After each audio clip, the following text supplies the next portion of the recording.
कृष्णमोहन पांडे, आज दो बड़ी घटनाएं घटी संभल में। मेरे लिए वो महत्वपूर्ण नहीं है कि कोर्ट ने उनको सफाई करने की अनुमति दी, रंग की नहीं दी। मेरे लिए महत्वपूर्ण है एएसआई की वो रिपोर्ट जो हाई कोर्ट को सबमिट की गई। कुछ तो सस्ता लो, सब बढ़िया लो, इसमें क्या खास बात है? थोड़े में ज्यादा स्वाद, यही तो है इसकी खास बात। प्रायोजक हैं cancer healer centre, a new beginning, जिसमें फोटोग्राफ्स भी हैं और टेक्स्ट भी है, जिसमें कहा गया कि 1920 से ये इमारत। और एक चीज और आज नई हुई है अशोक जी, कल मुझे ये चीज खटकी थी। मैंने कहा था इस संभल की इमारत को ना मस्जिद कहिए और ना मंदिर कहिए, इसको विवादित स्ट्रक्चर कहिए। आज हाई कोर्ट ने जो फैसला दिया है उसमें उसने एक जगह लिखा है अलेज्ड मॉस्क, यानी तथाकथित मस्जिद, और एक जगह लिखा है डिस्प्यूटेड स्ट्रक्चर। कम से कम बात यहां तक तो आई नहीं। कृष्णमोहन जी, दो बातें हुई। एक तो मस्जिद के भीतर बड़े बदलाव हुए जो कानूनन अपराध है, और दूसरा न्यायिक आयोग के समक्ष विष्णु शंकर जैन की गवाही, वहां के एसपी और डीएम की गवाही संभल के, जिसमें कहा गया कि 24 नवंबर को जो उन्मादी भीड़ इकट्ठी हुई थी छुरा तमंचा और पत्थर लेकर, उसकी मोटिव ये था, उसका मंसूबा ये था कि सर्वे टीम को घेर कर मार दिया जाए। वो गोली से मरे तो गोली से, नहीं तो आग से मरे तो आग से। कृष्णमोहन जी, देखिए, अभी आपने अमिताभ भाई जो एक बात कही ना कि एएसआई ने जो कहा और न्यायालय ने भी इस बात को कहा कि उस तथाकथित मस्जिद में 1920 से आज तक इतने बड़े बदलाव कर दिए गए कि उसका मूलभूत ढांचा ही परिवर्तित हो गया है। अब उसमें रंगाई पुताई की अनुमति नहीं दी जा सकती। तो वो मूलभूत परिवर्तन हुआ है, मूलभूत जो ढांचागत परिवर्तन कर दिया गया अंदर अंदर, इसके लिए आप मत कहिए और ये भी मत कहिए कि वो अपराध है। यदि अपराध कहते हैं तो अपराधी भी होगा, और जो ही अपराधी कहेंगे तो हमारे सपा के साथी कहेंगे कि मुसलमानों के साथ तो अत्याचार हो रहा है, मुसलमानों के साथ विभेद हो रहा है, दुर्भाव हो रहा है, क्योंकि उन लोगों ने तथाकथित एक मस्जिद में न्यायिक तौर पर अपराध किया, और अपराध किया स्वीकार है, परंतु अपराधी मत कहिए। यदि अपराधी कह देंगे तो मुसलमान हो जाएगा, वो विपक्ष हो जाएगा, वो समाजवादी पार्टी हो जाएगा।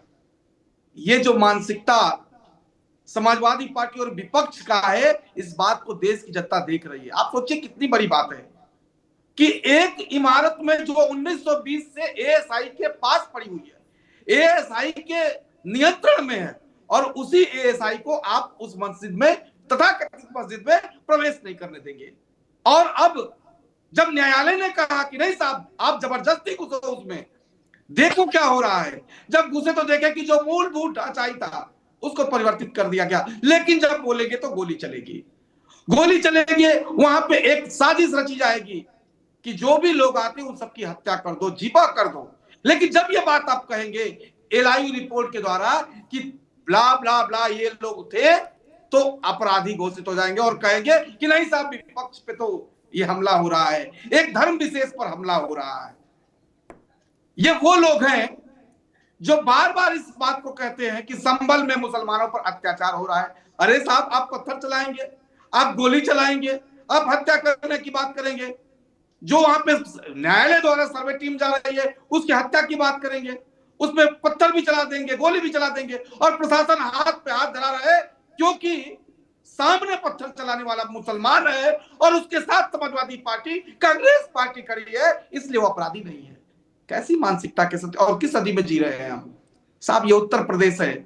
अब वो समय गया कि जवाहर बाग में एक तरफ गोलियां चल रही थी, पत्थर चल रहे थे, और पुलिस हाथ पे हाथ खड़ी बैठी थी। अब वो समय गया जब एक जियाउर रहमान की हत्या कर दी जाती है और पुलिस हाथ पे हाथ खड़ी रहती है, साहब वो समाजवादी पार्टी की सरकार होगी। उत्तर प्रदेश की सरकार में यदि अपराध करेंगे, अपराध करने का प्रयास करेंगे, गोली चलाने का प्रयास करेंगे तो प्रशासन खड़ी रहेगी दीवार बन करके। देश का कोई भी नागरिक हो, वो हिंदू हो, मुसलमान हो, चाहे किसी भी पंथ को मानने वाला हो, परंतु यदि उसके साथ अन्याय होगा तो पुलिस छाती ठोक के खड़ी रहेगी, प्रशासन छाती ठोक के खड़ी रहेगी और उनका सहयोग होगा। और अमिताभ भाई इन्होंने बहुत माने हृदय से इन्होंने अपनी बात कही, परंतु सोचिए इस डिबेट में को कितने लोग देखे होंगे। इन्होंने कहा कि भारतीय जनता पार्टी धर्म को उकसा रही है जो शराब है।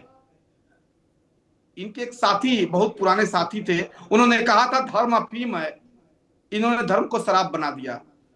साहब पता कीजिए 67 करोड़ लोग जाकर के उस शराब को पी के आए हैं। यदि आपकी भाषा में वो शराब है, वो नशा है, तो इस देश का 67 करोड़ पी के आया और अभी भी 100 करोड़ पी रहे हैं। लेकिन सोचिए कितने ये शर्म की बात है कि ये एक पार्टी की एक धर्म विशेष की राजनीति करने के लिए धर्म को भी इन लोगों ने नहीं छोड़ा। धर्म को धर्म और धर्म को शराब और धर्म को मानने वालों को शराबी बना दिया। शर्म होगी तो मुझे लगता है पुनः एक बार आप क्षमा मांग लेंगे, अन्यथा बाकी आप ये जनता देख रही है। दूसरा मैं अमिताभ भाई एक बात कहना चाहूंगा कि जो टीम आई थी और उस टीम पे ये पहले से निर्देशन था कि जो टीम आएगी उसकी हत्या कर देनी है, चाहे कुछ भी हो। ये तो इनपुट में भी अब आ गया है। ये तो डीएम और एसपी ने अपनी रिपोर्ट भी प्रस्तुत कर दी, उसके बावजूद भी यदि शर्म नहीं आती है तो मुझे लगता है इसका जनता जवाब देगी और 27 में यह तय हो जाएगा कि आप रहेंगे या इस देश की वास्तविक परिदृश्य तय होगा।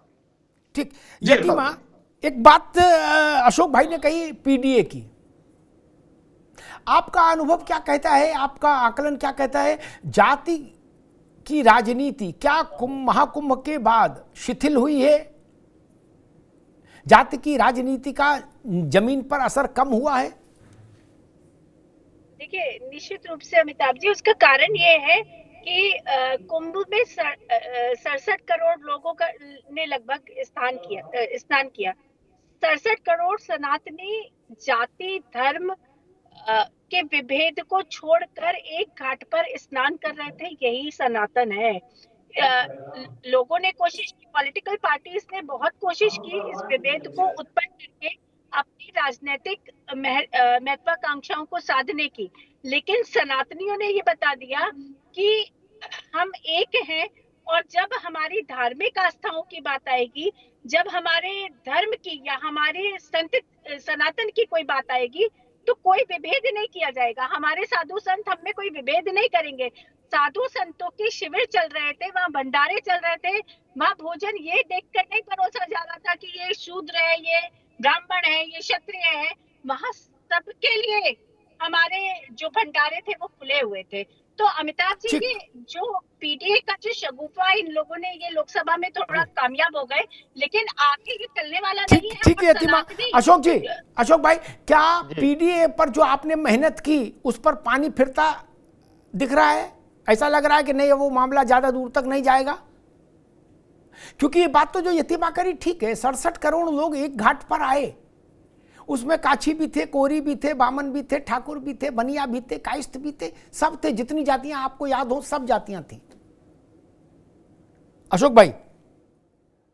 अमिताभ जी देखिए, जो आप कह रहे हैं घाटों पे हाजी नाजिम साहब भी हमारे साथ जुड़ गए, उनका भी बहुत स्वागत है। जी अशोक जी। अमिताभ जी, आपने कहा कि 67 करोड़ लोग घाटों पर आए बिना जाति धर्म मजहब के। वो 67 करोड़ लोग कोई भाजपा मुख्यालय के बाहर नहीं गए थे भाजपा की सदस्यता लेने। वो 67 करोड़ लोग आज से नहीं आ रहे हैं। जब भाजपा सपा कांग्रेस आरएसएस कोई राजनीतिक दल नहीं था तब भी वही लोग आते थे बिना जाति धर्म मजहब को देखे हुए।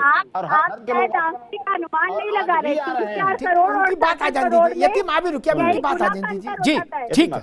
जी अमिताभ जी, ये हजारों साल से वहां कुंभ कोई राजनीति का अखाड़ा नहीं था।